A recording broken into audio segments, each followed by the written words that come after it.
आदिवासियों का घर उजाड़ के किसी उद्योगपतियों को जमीन देना कौन सा राष्ट्रहित है?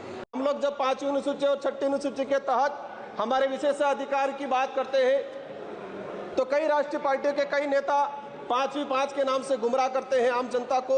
रिजर्वेशन का निजीकरण किया जा रहा है, यह भी एक संविधान पे कुटाराघात है।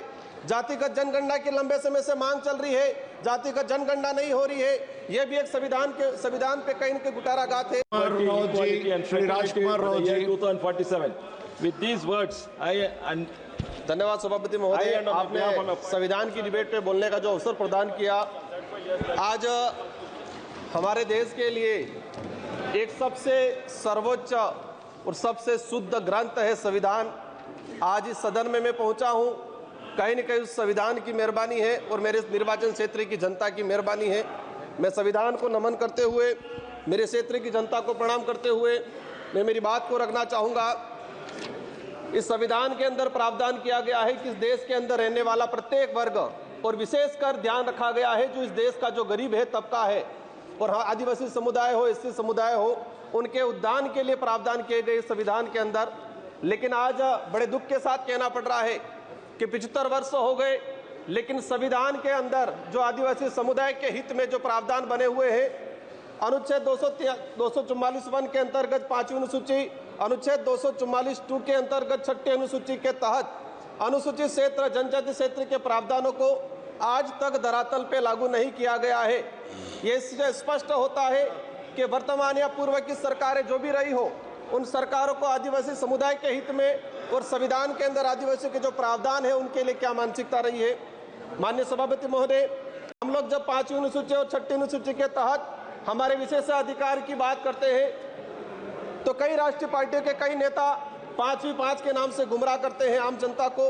बड़े दुख की बात है कि 5वीं अनुसूची और 6ठी अनुसूची क्षेत्र में रहने वाली आम जनता को आज तक इनके अधिकारों के बारे में नहीं बताया गया, नहीं पता चला उनको।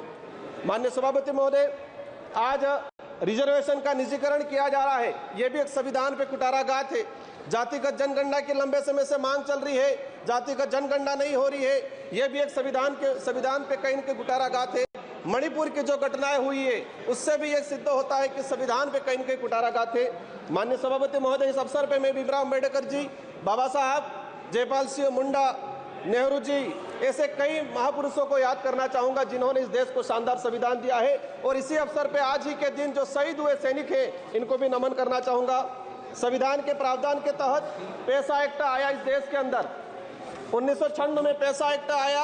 आज 28 साल हो गए, लेकिन आज भी कई राज्यों में पैसा एक्ट के कानून नहीं बने हुए हैं। माननीय सभापति महोदय, पैसा एक्ट में प्रावधान है कि शेड्यूल एरिया के अंदर जो भी जमीन है, कोई भी उद्योगपति या कोई भी गवर्नमेंट लेती है तो उसको पैसा एक्ट की ग्राम सभा के तहत अनुमति लेना अनिवार्य है। लेकिन आदिवासी क्षेत्र के अंदर देखा गया है कि राष्ट्रहित के नाम से भूमि अधिग्रहण की जाती है, पैसा एक्ट को नजरअंदाज किया जाता है। हमने कई जगह देखा खनन के नाम पे पैसा एक्ट के तहत ग्राम सभा का बिना परमिशन के और लिया गया। कहते हैं राष्ट्रहित, आदिवासियों का घर उजाड़ के किसी उद्योगपतियों को जमीन देना कौन सा राष्ट्रहित है?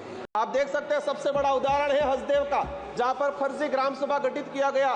क्लियर है कि ये कहीं न कहीं पूरे संविधान की धज्जियां उड़ाने का काम किया गया है। माननीय सभापति महोदय, हम अगर देखना चाहें कि कितनी जगह पैसा एक्ट की ग्राम सभा की अनुमति ली गई, पिछले 10 सालों के अंदर कितने प्रोजेक्ट ट्राइबल इलाके में लागू किए गए और कितनी जगह पैसा एक्ट की ग्राम सभा ली गई है, 10 सालों का अगर डाटा निकाल के देखेंगे, दूध का दूध पानी का पानी हो जाएगा और यह स्पष्ट हो जाएगा कि वर्तमान सरकारें हो या पूर्व की सरकारें हो, आदिवासी समुदाय के जो संवैधानिक अधिकार है उनके लिए कितने संवेदनशील है। माननीय सभापति महोदय, आज अगर हम बात करें, जब जयपाल सिंह मुंडा संविधान सभा की जब चर्चा हो रही थी तो जयपाल सिंह मुंडा ने कहा था कि आदिवासियों को लोकतंत्र सिखाने की जरूरत नहीं है, आदिवासियों से लोकतंत्र सीखने की जरूरत है जो हजारों सालों से जीता आ रहा है।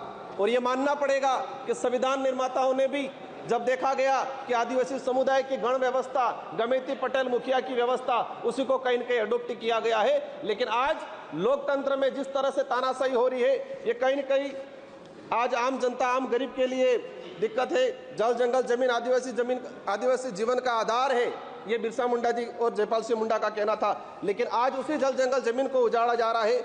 माननीय सभापति महोदय, आदिवासी समुदाय को अपना अलग एक पहचान पूर्वजों के त्याग बलिदान आधार पर आरक्षण का अधिकार मिला है। और देश की आज़ादी में अगर देखा जाए सबसे अधिक अगर त्याग बलिदान दिया गया है तो आदिवासियों का त्याग बलिदान दिया गया है, लेकिन आज उसको नजरअंदाज किया जाता है। हाल ही राजस्थान की सरकार ने ST/SC की जमीन को गैर आदिवासियों के खरीद पर अनुमति देकर ST/SC के संवैधानिक अधिकारों पे कहीं न कहीं कुठाराघात किया है।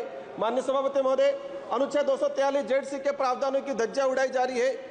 आदिवासियों के संवैधानिक अधिकारों को लेकर सुप्रीम कोर्ट के कई जजमेंट आए। Samata judgment 1997, Vedanta judgment 2013, Ramareddy versus state Andhra Pradesh 1998, Kailash बनाम महाराष्ट्र सरकार 11 जनवरी 2005। लेकिन आज तक इन सुप्रीम कोर्ट हाई कोर्ट के जो जजमेंट है वो आज तक लागू नहीं किए गए।